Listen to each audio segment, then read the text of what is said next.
amigos de Vivo Pau Televisión, bienvenidos a una nueva edición de Charlas UPEC. Esta tarde vamos a hablar de un tema que está orientado básicamente a los padres de familia y la relación que tienen con sus hijos, sobre todo en esos tiempos de pandemia, donde los niños se encuentran casi todo el día prácticamente en casa y los padres de familia también se han convertido en los docentes, en los orientadores, en realidad han maximizado las funciones que cumplen en el hogar.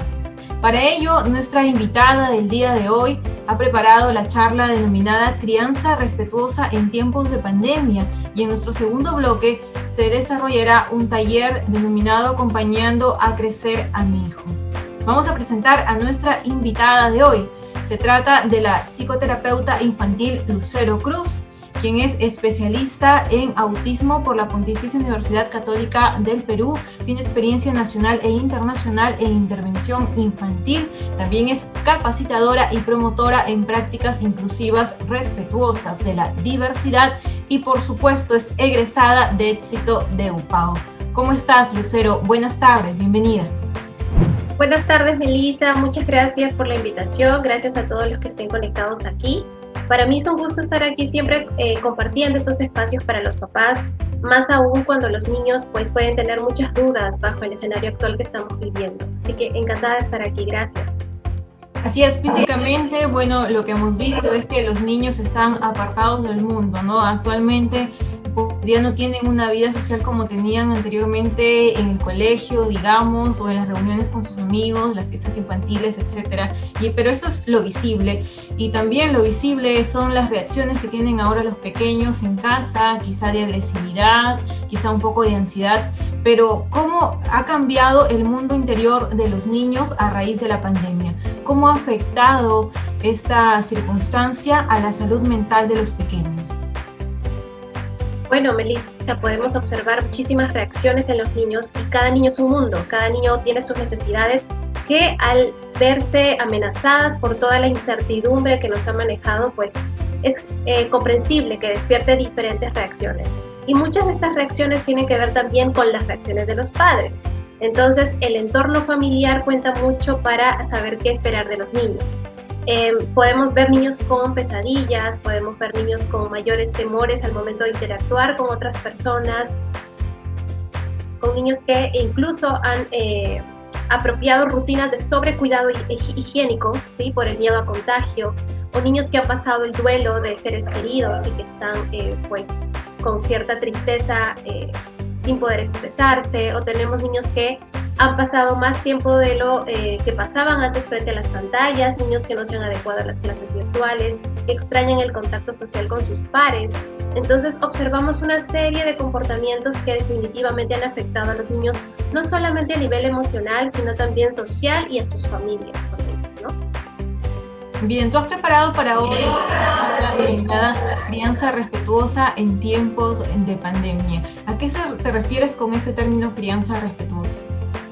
Cuando nosotros hablamos de una crianza respetuosa, Melissa, estamos hablando de una crianza que se centra en las necesidades particulares de cada niño y no solamente cría con el objetivo de generar niños obedientes o niños que sean seres pasivos donde el adulto es quien tiene siempre la razón, sino más bien lo que buscamos con una crianza respetuosa es criar y educar para generar habilidades en los niños que a futuro les permitan hacer una vida adulta muchísimo más asertiva. Entonces, cada reto en la crianza, desde la crianza respetuosa, se ve como una oportunidad de aprendizaje, una oportunidad para entrenar habilidades.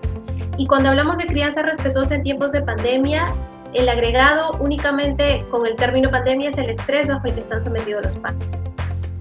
Entonces, por eso hoy tenemos un taller que también va a tratar cómo poder conectar con la calma y la paciencia en el rol adulto para ejercer una crianza respetuosa. Perfecto, entonces, sin más preámbulos, vamos con tu charla. Adelante.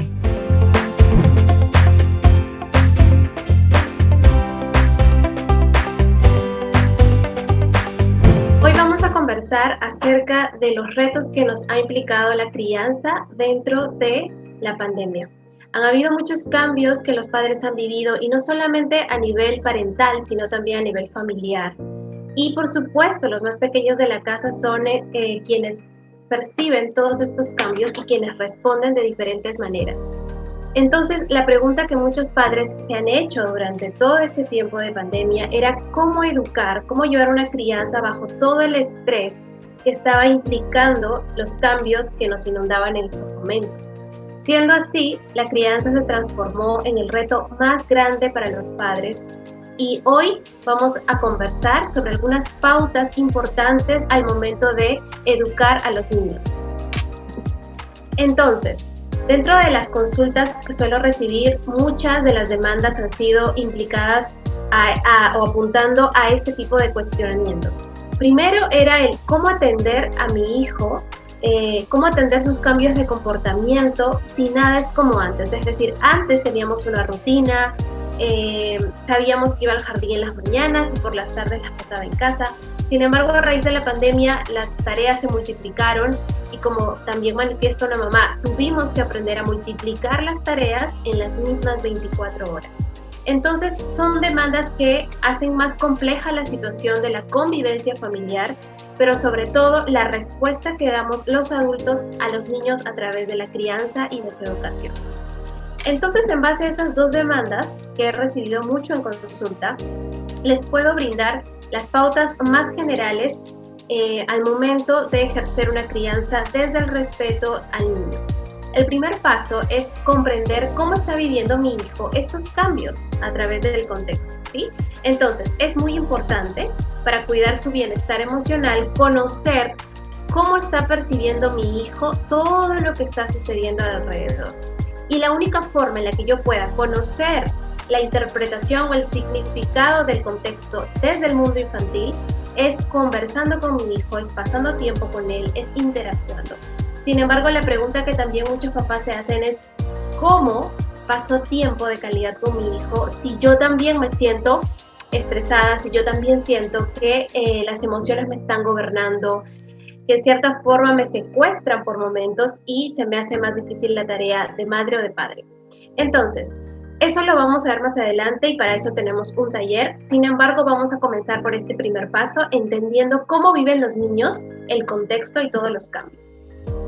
Lo que observamos en nuestros niños es 4 respuestas, se podrían agrupar en estas 4, por supuesto que hay muchas más, pero las más comunes son estas. Niños que han presentado mucho miedo, es decir, pesadillas, temor a dormir solos, el querer dormir con los papás.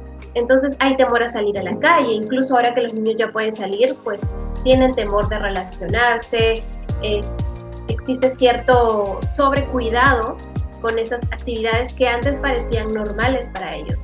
Por otro lado, observamos niños que están más irritables que otras veces, que contestan mal, niños que desafían mucho las normas, que suelen tener conductas de cierta forma agresivas, como lo dicen los padres. Entonces, mayor irritabilidad también se ha podido notar, incluso con el tiempo de las pantallas. Los niños quieren pasar más tiempo frente al televisor, quieren que mamá les dé la tablet o que papá les preste el celular.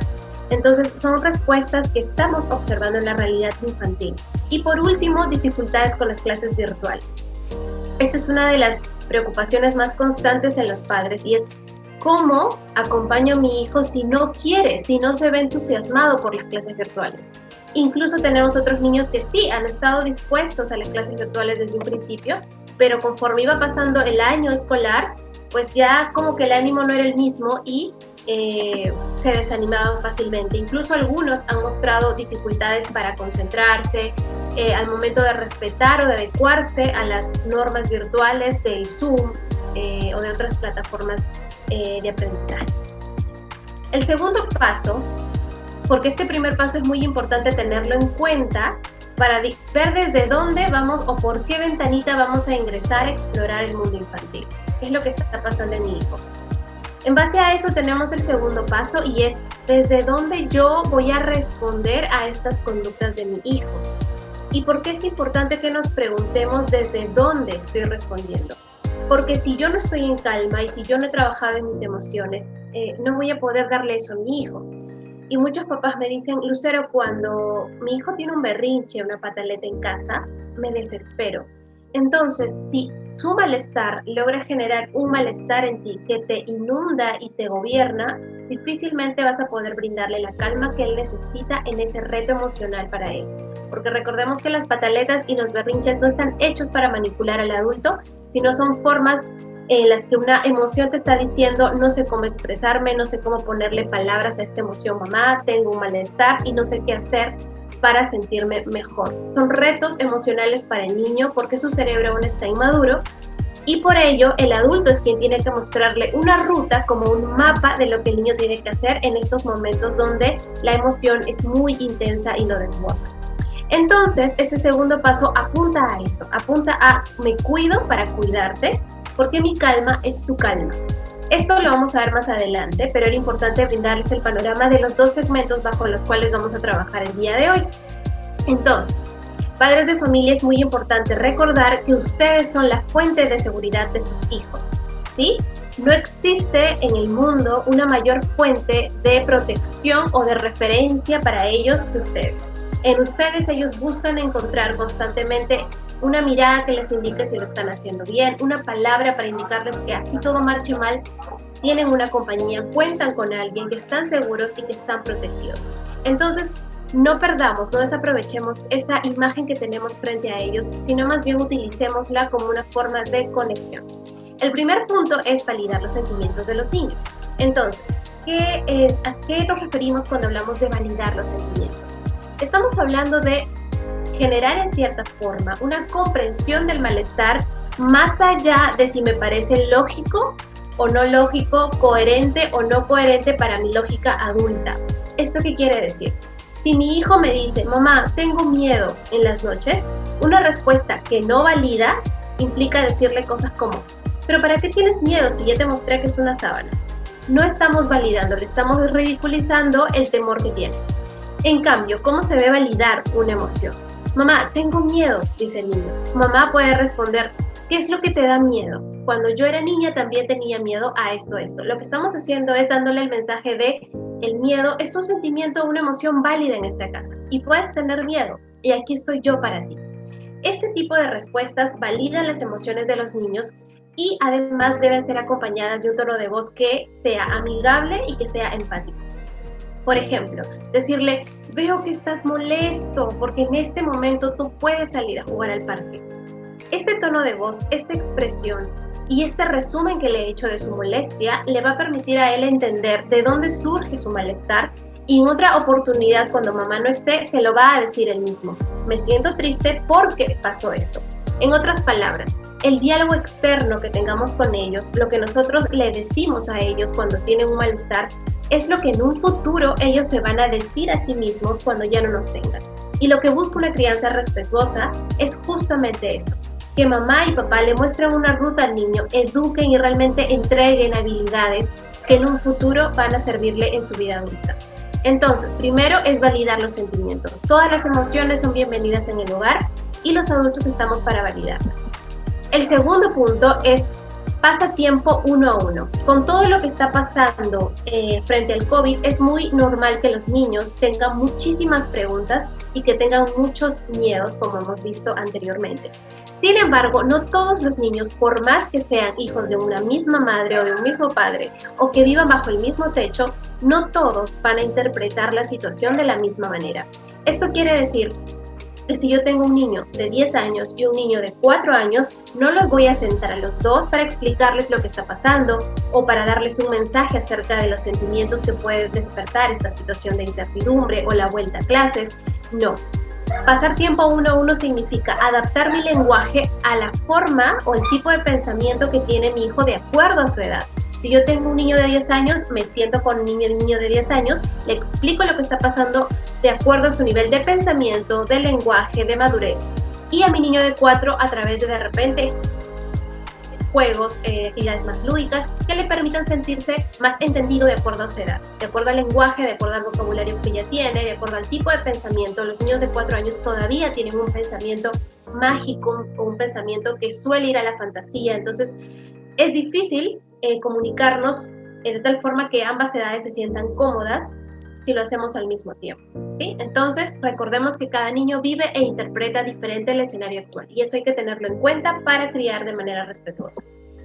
Tercer punto de esta fuente de seguridad que somos es justamente establecer una base segura para los niños. Esto significa que las rutinas tenemos que continuar llevándolas en casa. A pesar de que el tiempo ha cambiado, a pesar de que las circunstancias nos han cambiado, dentro de esa nueva normalidad o esa anormalidad, como gustemos llamarle, es necesario que dentro de eso establezcamos rutinas. No importa si ya no van al jardín, no importa si ya no salen a jugar con los amigos como antes, ya no importa si van a ver o no a los abuelos. Lo importante es, dentro de todas estas nuevas condiciones y reglas de juego, establecer otras rutinas o tratar de readaptar las rutinas que ya teníamos. ¿Y por qué es tan importante que los niños tengan rutinas? Porque las rutinas hacen más predecible el mundo para los niños. Les brinda un contexto, los estructura y les brinda seguridad a los niños. Ellos ya saben qué esperar del mundo, qué esperar por las mañanas en casa, qué esperar por las tardes, en qué momento voy a hacer una o determinada cosa. Entonces, crear nuevas rutinas desde sus necesidades particulares también es muy importante. Si yo sé que mi hijo tiene autismo, entonces de repente toda esta situación está cambiándole o está haciendo que sienta mayor ansiedad que otras veces, porque ellos suelen estar muy estructurados en sus rutinas, entonces puedo implementar en casa una cajita sensorial con diferentes alternativas que lo conecten a la calma a través de los sentidos, porque ellos suelen tener mayor preferencia por actividades sensoriales, ¿no? Entonces, si mi hijo, por ejemplo, es un niño más pequeño, de repente debo adaptar la rutina a apoyos visuales en casa, poner en la casa de repente una agenda visual, un timer del tiempo, una fotografía con todas las cosas que él puede hacer en el día o las que puede ayudar en casa, porque los niños tienen un pensamiento visual, los más pequeños, entonces necesitan recordar y acudir a ese apoyo constantemente para recordar cuáles son sus labores en casa. A veces los padres cometen el error de decir, pero mi hijo no me ayuda en casa, porque claro, el niño necesita constantemente tener un apoyo visual que le recuerde lo que debe y a qué hora debe hacerlo, ¿sí? Entonces, si ustedes tienen niños pequeños en casa, sería bueno que investiguen, que consulten acerca de aquellas alternativas visuales que podemos tener en casa.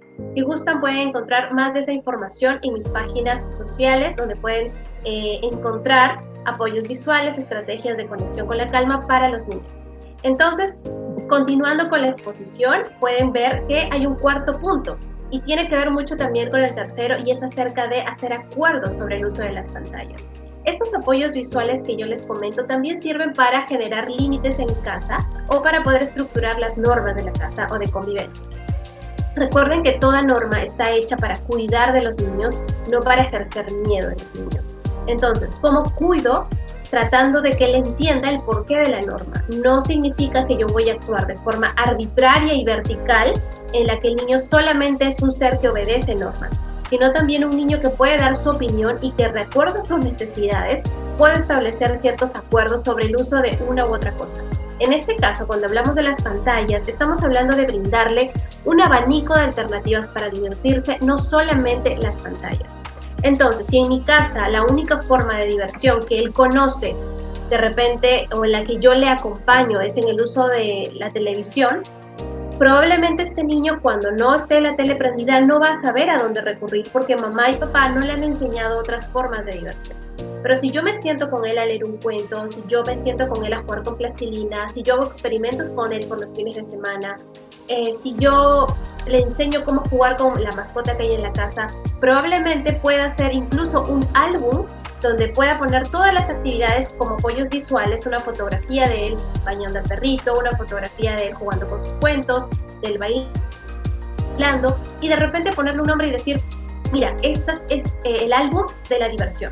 Y en este álbum puedes encontrar todas las cosas que hacer cuando los niños están aburridos. Este tipo de alternativas, de materiales lúdicos que tienen los niños, los podemos elaborar en casa para que encuentren siempre más alternativas para divertirse que no sea el uso restringido a las pantallas, ¿sí? Ahora, una vez que yo ya, por ejemplo, le coloco y negocio con él acerca del tiempo que va a pasar frente al televisor, por ejemplo, 30 minutos al día o una hora después del almuerzo y 20 minutos antes de dormir, o de repente solo en las mañanas, una vez que yo hago este tipo de acuerdos, es importante que no solamente me enfoque en lo que no puede hacer mi hijo. Es decir, la mamá o papá no se va a convertir en una dispensadora de no. ¿Sí? No puedes hacer esto, no puedes subirte ahí, no puedes usar la pantalla, no puedes prender la tele, sino también muéstrale lo que sí puede hacer. Los seres humanos funcionamos muchísimo mejor y nos sentimos más cómodos en un ambiente cuando nos dan alternativas, a diferencia de cuando nos prohíben solamente las cosas. ¿Sí? Entonces, muéstrale también lo que sí puede o lo que está permitido hacer en casa. Ok, no puedes ver televisión todo el día, pero sí puedes ir y jugar a la pelota, sí puedes ir y usar estos cuentos, sí puedes usar las crayolas en este papel grande que te he comprado. Entonces, este tipo de acuerdos sobre el uso de las pantallas va más allá del no a las pantallas, va más allá del tiempo que le demos a las pantallas. Tiene que ver mucho también con lo que sí le permites, con las otras alternativas que le das para divertirse. Un quinto punto es conversa sobre el COVID. Como les mencionaba anteriormente, los niños suelen tener muchas dudas acerca de lo que está pasando. Pueden tener muchas preguntas sobre ellas mismos, sobre el contagio, sobre sus familiares.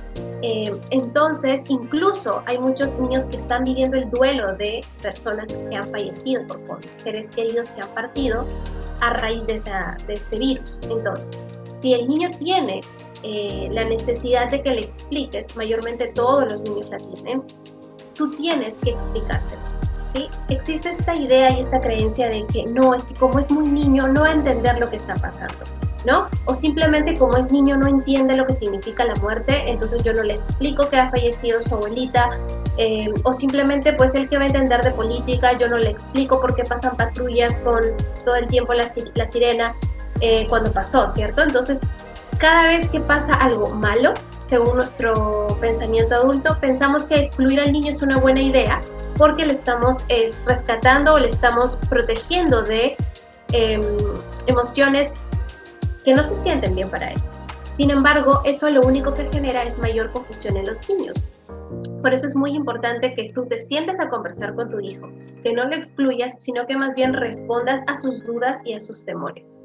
Si él te pregunta, mamá, ¿por qué no podemos tocar las cosas? Existen recursos que explican el COVID a los niños. Existe material en el que puedes apoyarte, incluso con la maestra del jardín, para hacer este proceso más llevadero. Aún hay niños que no comprenden lo que está pasando porque a pesar de que ha pasado un año, la familia no se ha sentado a explicarles y lo único que ha dejado en ellos es confusión.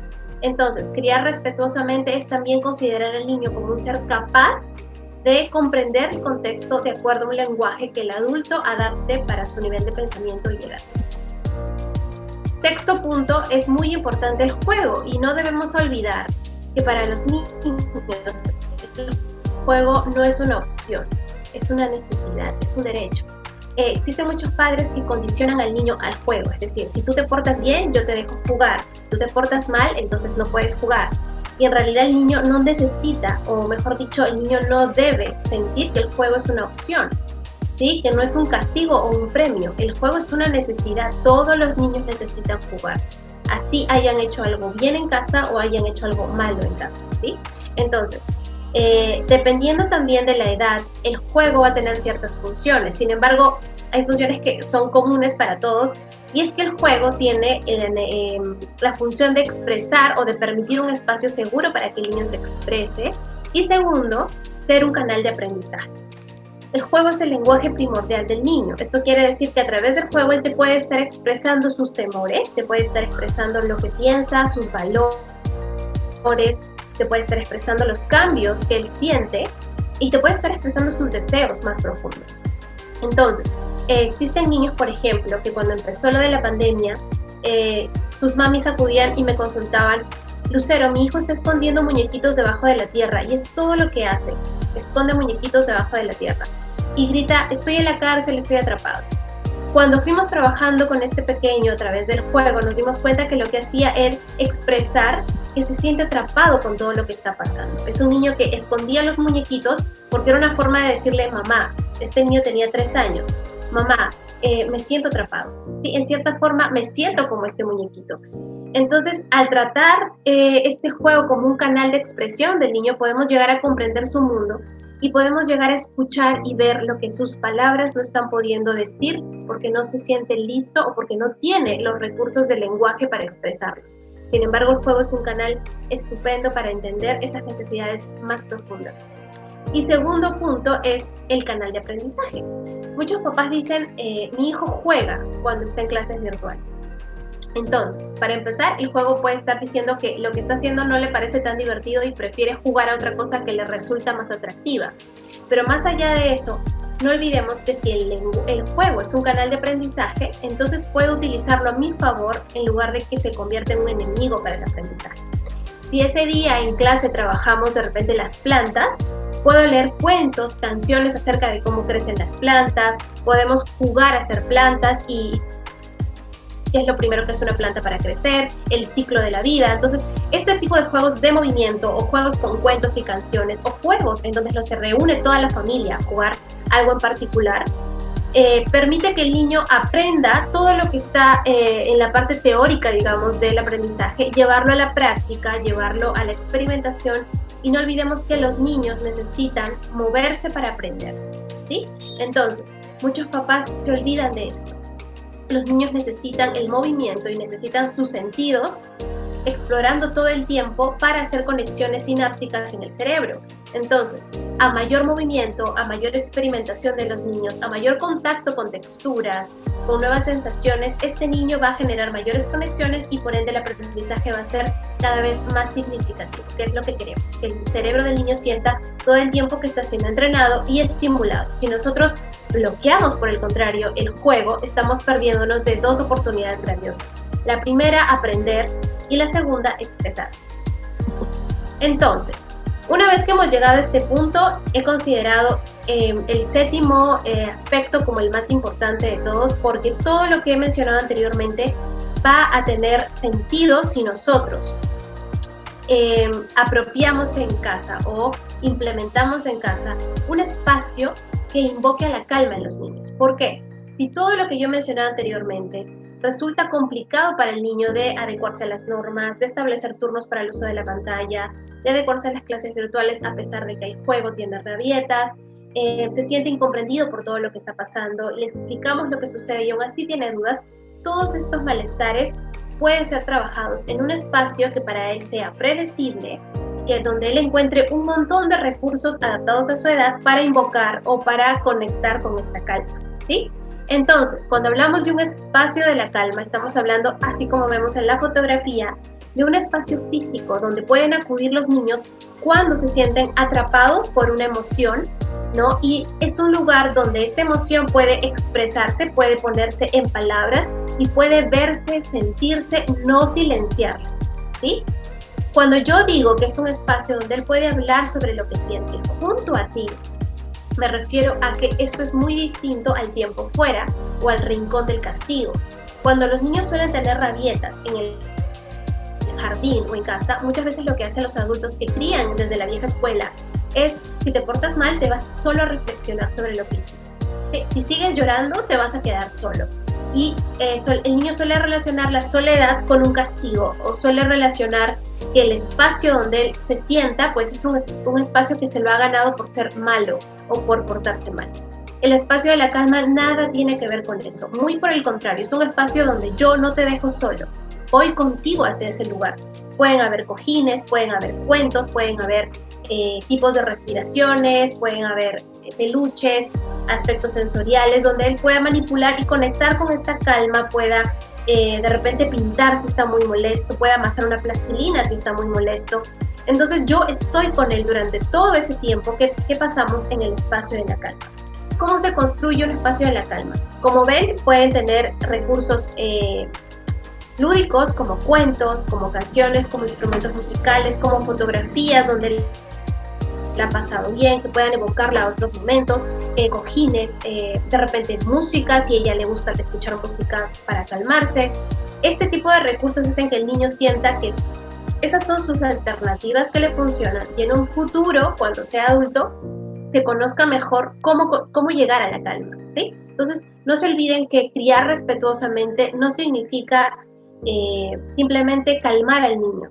Criar respetuosamente es entregar habilidades que le sirvan en un futuro cuando sea adulto. Entonces, los desbordes emocionales, los malos comportamientos infantiles son, lejos de ser lejos de ser algo negativo, terminan siendo una gran oportunidad para enseñarle al niño habilidades a futuro.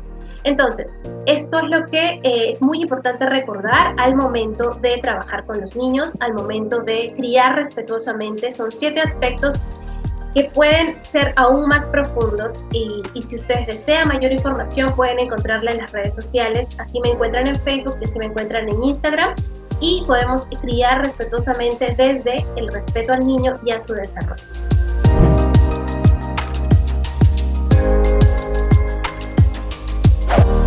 Muchas gracias, Lucero, por esta interesante charla, y hay muchos puntos que resaltar sobre la conversación que has tenido con nuestros televidentes de Vive Upao Televisión, y también recordamos los que nos siguen a través de nuestras redes sociales.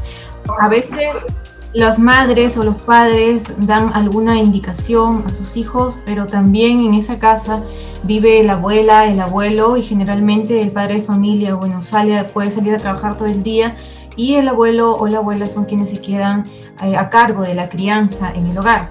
Ahora, uno dice que sí a cierta norma, otro dice que no. ¿Cómo asimila el niño ese conflicto de poderes? ¿Cómo asimila en su pequeña mente a quién le hago caso? ¿Cómo él puede ver esta situación desde su visión de niño?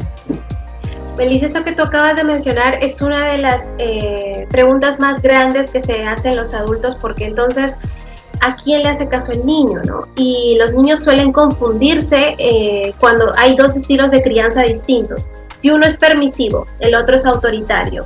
Entonces, ¿a quién tiene la razón en casa? Entonces, la primera cosa que el niño siente es confusión, y segundo, al sentir confusión se desestructura y entonces no tiene una figura de autoridad, porque no hay quien domine la situación, quien le dé la rutina, quien le dé la pauta.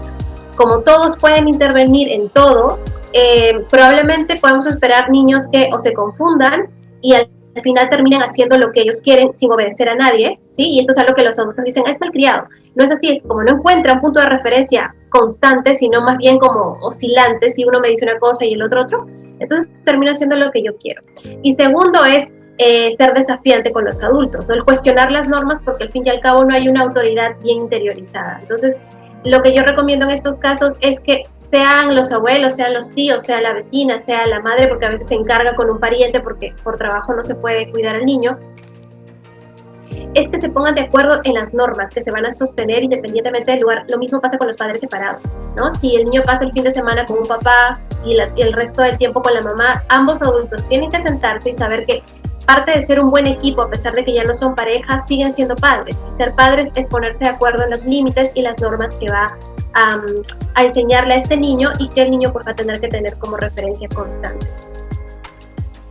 Muy bien, y hablando de padres separados, ahora por la pandemia esta distancia pues se ha acrecentado mucho más. Ahora ya no pueden recibir quizá las visitas que recibían antes de uno de los padres y se hacen las videollamadas. ¿Cómo afecta esto a la psicología y a los sentimientos de los niños, este alejamiento físico con sus padres?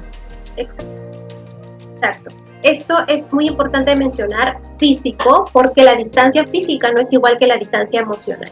Entonces, por más que mi hijo se sienta físicamente lejos de mí, no debe sentirse emocionalmente distante de mí.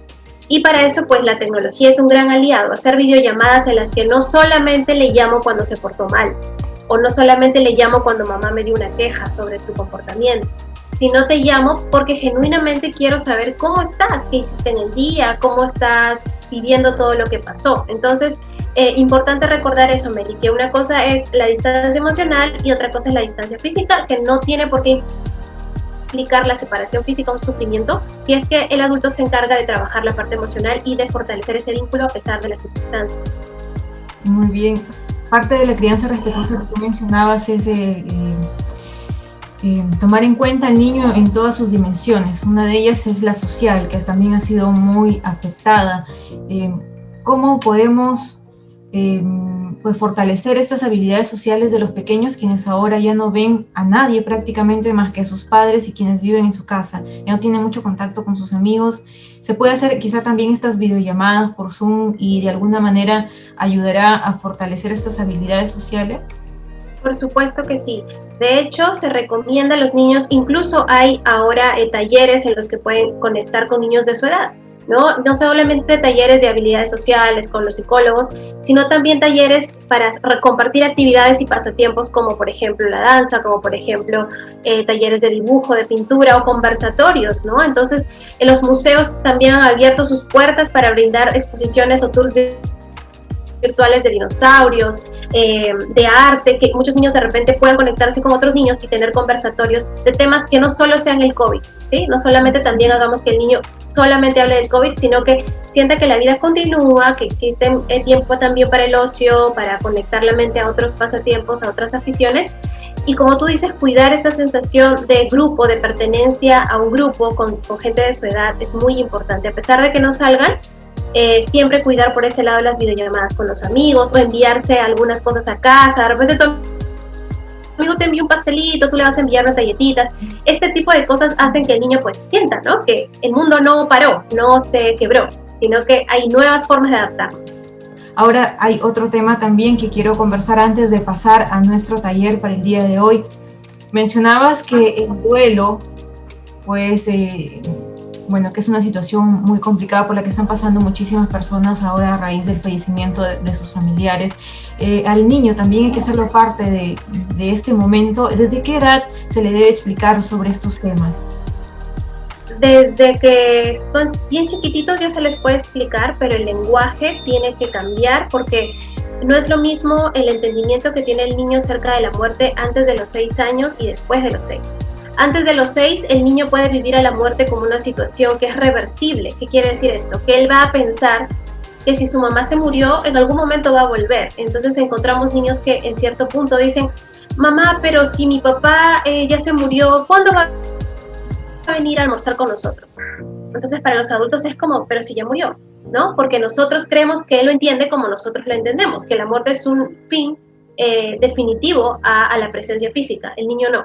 O por ejemplo te dice, mamá, pero vamos llevándole a mi papá flores al cementerio para que nos cuente cómo le fue, cómo es el cielo. Entonces, este tipo de idea de que papá todavía existe, ¿no?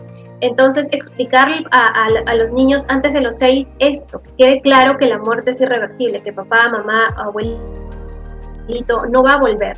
Que eso no significa que vamos a olvidarnos, ¿sí? Nosotros siempre decimos, desde mi enfoque narrativo, siempre trato de ver a la muerte como una nueva, un nuevo reconocer a la persona. O sea, ya no está físicamente, pero todavía sigue el recuerdo, todavía me dejó vivencias, o cuando son más grandecitos recuerdan incluso habilidades que tenía el adulto y que les ayudó en algún momento. Entonces, que el niño se sienta que puede honrar la ausencia de su ser querido es muy importante. Hacer rituales de cierre, como por ejemplo hacer un dibujo, y que el niño sienta que todos los días le puedes escribir un mensaje al dibujo para que sienta que poco a poco puedes ir despegándose de esa ausencia física. Nosotros los adultos tenemos los velorios, tenemos los entierros, pero muchas veces los niños necesitan rituales más allá de eso para cerrar, ¿sí? Todos necesitamos rituales de cierre para honrar al ser querido que ya no está.